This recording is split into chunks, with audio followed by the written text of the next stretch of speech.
All right, guys, we are talking all things QA, quality assurance testers. Probably one of the quickest, easiest ways to get over 100K in tech, and you're not gonna be writing any code as well. So if that's not for you, maybe these careers could be for you. So who am I? My name is Chris Schwenk. I host the Tech Jobber podcast. Also have over 18 years experience in the tech recruitment space. Recently, I interviewed a guy named Joel Singh. He's my longtime client in QA.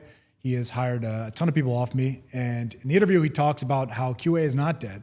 A lot of people think automation and AI is going to kill QA. You got to went into all the steps and all the reasons that it's not a dead career and it's something you could get into right now. Also interviewed a while back a woman named Jenny Gaddis. She runs Road to QA, and she kind of detailed her journey where she started job stacking QA jobs because, quite frankly, a lot of them are pretty easy to do and don't take a ton of time. And she was making 400K in her first year in QA. Now, it took her multiple jobs to do that, but it kind of tells you the type of speed and ability to job stack that this career does deliver. Okay, so let's talk about what exactly these guys do. So a lot of times the developers write the code and they think it's great, and then they send it to QA and they run it through tests to make sure it is great, and it turns out it's not. So basically they're finding bugs and they're testing out the software a lot of times to see if there's anything wrong with it, make sure it works like it says it's gonna work, make sure when you click on something, it goes to the right place. That's mainly what they're focused on. Okay, if you're an automated tester, it's a lot of automating those test scripts with different technologies to make sure that they are running in the background perfectly. When it comes to UX testing, that's what I'm talking about. When you click on something on a website or on an app, make sure that it goes to the right place and then delivering feedback on that. There's also performance and load testing. That is just testing out the networks to make sure that they're working correctly. Okay, now the different types of QA roles obviously go down to manual and automated. Those are the main ones. That is essentially, manual is you're actually going through the code manually, like it says. Automated is you are writing test scripts to kind of work the code through with different technologies and seeing if that works correctly as well. So those are the two main. Automated does pay a little better, but there are still a lot of manual QA roles, and quite frankly, they're pretty easy to do. So something to consider when you're deciding which area to go into. Okay, now everyone's favorite topic to talk about, money. So these jobs do pay a bit less than some of the other roles in tech. They're kind of one of the lower paying, I would say, when it comes to entry level. They kind of go as low as 55 to 75K. Seen some at 80K as far as entry level. It's kind of rare these days. So you're looking at 55 to 75K. Once you get some experience, you can probably get to 90 to 100, maybe in 2 to 3 years. And then senior tester, if you have a lot of skills, a lot of technologies, maybe you could get to 130, 140K at the top end. Okay, now there are some exceptions to those salaries when it comes to specialization.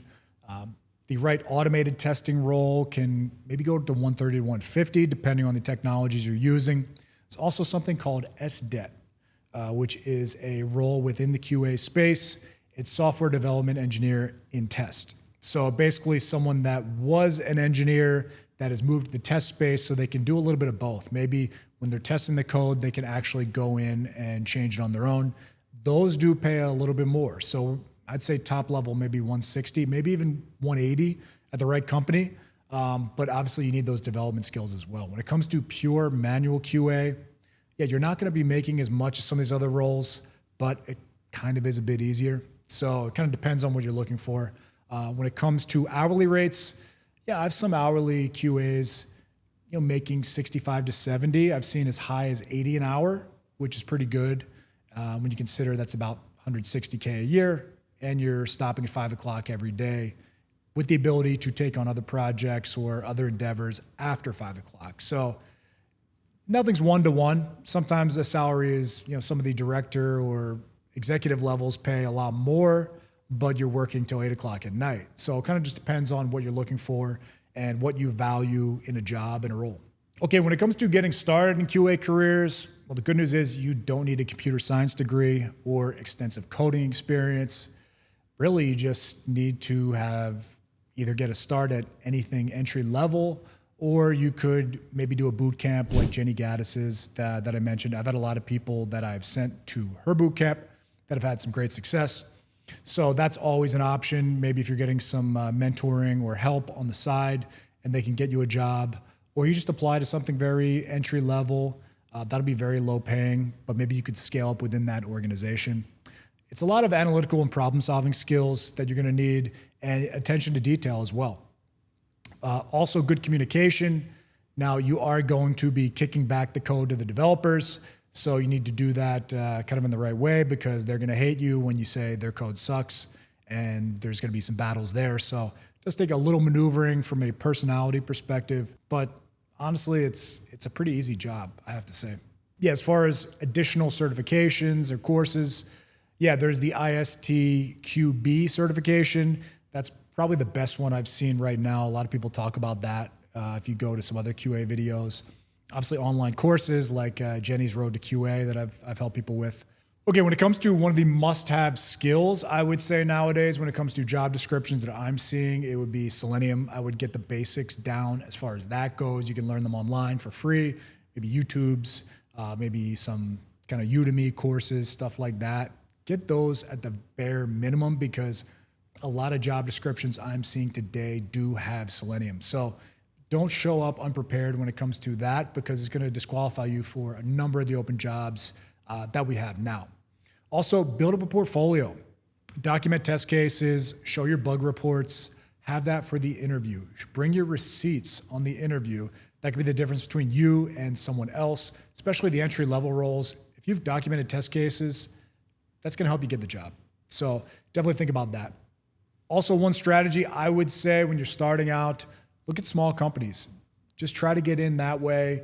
Yeah, it's going to be lower paying, but get the skills, beef up your resume, get your hands on as many technologies as they will allow, and from there you can make a nice move to a bigger company where you're going to get higher pay. But get whatever you can to start out.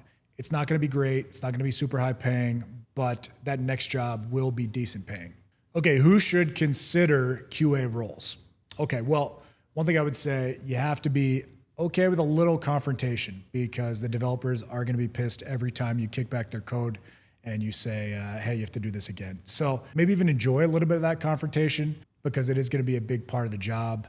You're going to have to be very detail oriented, and you're going to have to not mind writing those test cases, because obviously that's a big part of the job as well. And obviously anyone that is looking to get a quick hit in the tech space, don't need a career really. You don't need a ton of coding skills. You can just hop right in pretty quickly and get to that 90K-ish range. And then from there, there's kind of a lot of options from there. So who should not consider it? Well, if you're a creative, it's really not for you. It's not a very creative job. It's a very structured job where you're testing the code, you're writing the test cases, you're kicking it back to the developers. That's kind of what it is. So if you are a creative person, I would look at some different careers, especially in the tech space. Okay, career progression.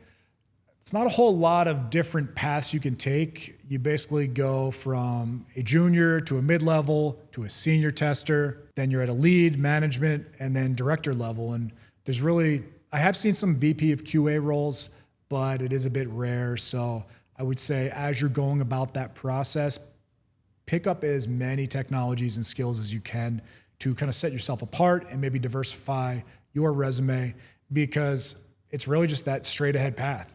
You go senior, lead, manager, director, and then you kind of hit a glass ceiling at that point. So definitely make sure you are scaling up as far as skills go. So you kind of have some different things in your resume. Maybe you can make a pivot to maybe the engineering, maybe as an SDET, something like that.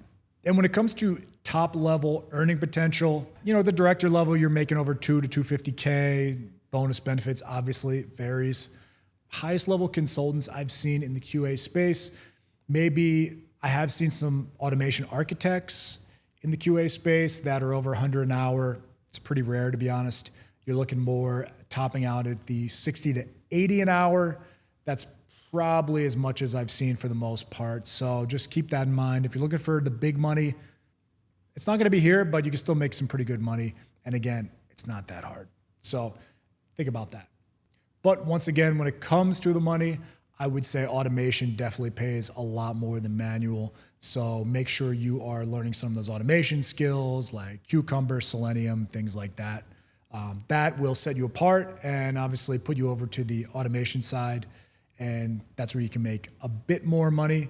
So that's probably my last tip as far as kind of which path to take. Okay, so in closing, when it comes to a career you can jump right into, very easy to start, a lot of job security, and growth potential is pretty decent, then take a look at QA.